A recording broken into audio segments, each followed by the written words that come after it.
देखिए अभी पाकिस्तान का बैटिंग हो रहा है। इंडिया 402 बनाया है।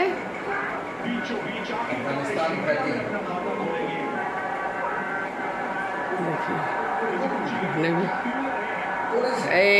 आउट।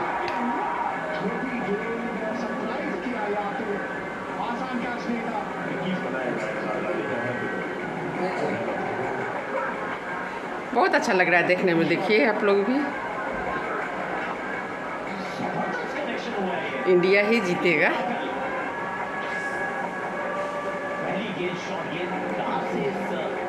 जब इंडिया का मैच होता है तब तो खैर देखने में बनता है, सभी लोग देखते भी हैं, कितना भीड़ होता है।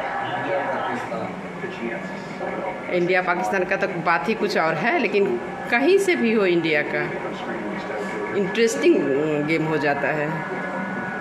आउट।